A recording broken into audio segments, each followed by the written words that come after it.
लेकिन किसका अन्न खाना चाहिए, किसका अन्न नहीं खाना चाहिए, इसकी एक शास्त्रीय व्यवस्था है, विचार है। और इस विचार के पीछे क्या कारण है? इस विचार के पीछे कारण यही है कि जिन लोगों का धन अशुद्ध है, उपार्जन अशुद्ध है, ऐसे लोगों का अन्न खाने से सात्विक पुरुष का भी मन बिगड़ जाए।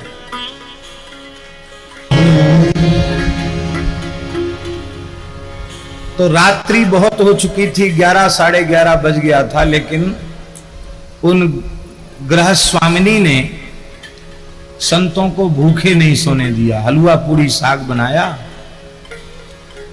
और संतों को जबर हठपूर्वक पका, नहीं आपको पाना ही पड़ेगा।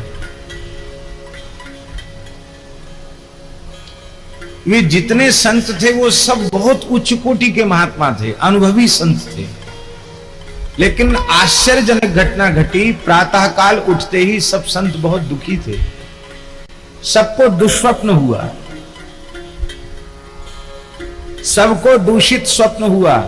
जो दृश्य किसी साधु को नहीं दिखने चाहिए वे दृश्य दिखे।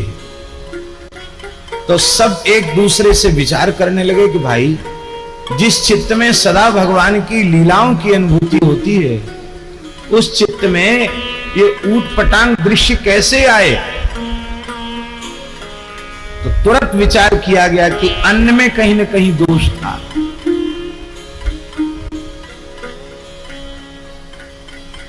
गृहिणी को बुलाकर पूछा गया, माताजी आपने कैसे बनाया, क्या बनाया, सही सही बताओ। कपट नहीं करना, छिपाव नहीं करना। उसने हाथ जोड़कर कहा, महाराज मेरा शरीर अशुद्ध अवस्था में था, किंतु घर में आए संत भूखे न रह जाएं, इसलिए मैंने पक्की रसोई बनाकर खिला दी। उसके बाद से उसमें पूज्य बक्सर वाले मामा जी भी थे उस घटना में। तो बक्सर वाले मामा जी ने नियम लिया कि संत के हाथ का बना हुआ ही पाएंगे। तब महाराजा श्री उनकी रसोई बनाते थे। और श्री वैष्णव दास जी महाराज और श्री सुदामा दास जी महाराज ने फलाहार करने का नियम ले लिया कि किसी गृहस्थ के यहां अन्न नहीं खाएंगे। और चैतन्य कुटी वाले महाराज जी ने निश्चित किया, वृंदावन छोड़ के नहीं जाएंगे।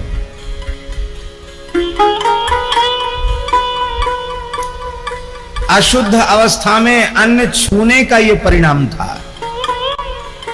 तो जिसका उपार्जन ही अशुद्ध है, उसका अन्न खाने से भी मन बिगड़ेगा, बुद्धि बिगड़ेगी। इसलिए वैष्णव को कौन कौन से अन्न नहीं खाना चाहिए, साधु को कौन कौन से अन्न नहीं खाना चाहिए, श्री स्वामी भगवत ऋषिदेव जी महाराज ने उनका परिगणन किया है। ब्याह कनागत कार तो राजधान गृहदान, भगवत जन इनको ग्रहे होय भजन की हान। साधु को, साधक को, महात्मा को विवाह का अन्न नहीं खाना चाहिए। विवाह के समय भी रजोगुण प्रधान वातावरण होता है, अन्न में अशुद्धि आ जाती है विवाह के प्रकरण में। इसलिए प्रीति भोज विवाह का नहीं खाना चाहिए। साधक है तो कनागत पितृपक्ष में श्राद्ध नहीं, ब्राह्मणों के लिए नहीं कहा जा रहा। ब्राह्मण श्राद्ध नहीं खाएंगे तो कौन खाएगा? श्राद्ध खाना चाहिए। और उनको श्राद्ध भोजी ब्राह्मण का जो नियम है उस नियम का भी पालन करना चाहिए। ये साधुओं के लिए कहा जा रहा है। जो परमार्थ पथ के साधक हैं, चाहे गृहस्थ हैं या विरक्त हैं, उनके लिए कहा जा रहा है विवाह का अन्न मत खाओ, श्राद्ध का अन्न मत खाओ। ये जो सीमंतोन्नयन आदि संस्कार होते हैं, इनको कार्टो कहते हैं, इनका अन्न मत खाओ। राजा का अन्न मत खाओ और शुक्र शनि राहु केतु का अन्न मत खाओ।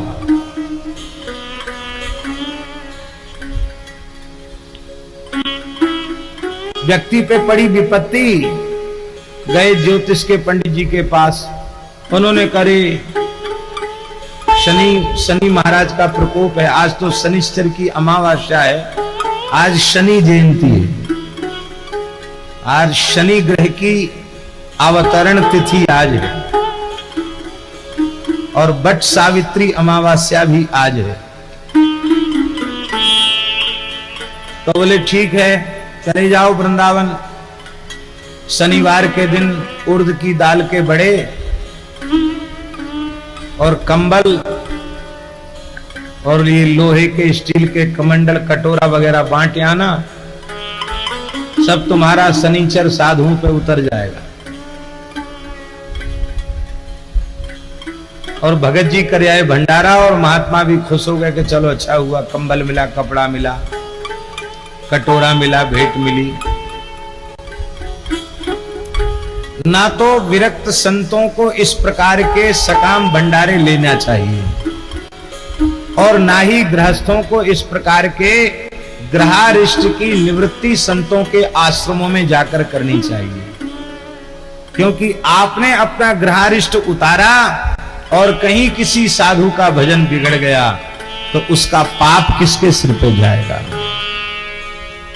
इसलिए हमने पहले ही दिन कहा, सेवस्व साधु पुरुषान जहि काम तृष्णाम, निष्काम भाव से संतों की सेवा करो, कामना रहित होकर के संतों की सेवा करो, कामना युक्त होकर मत करो।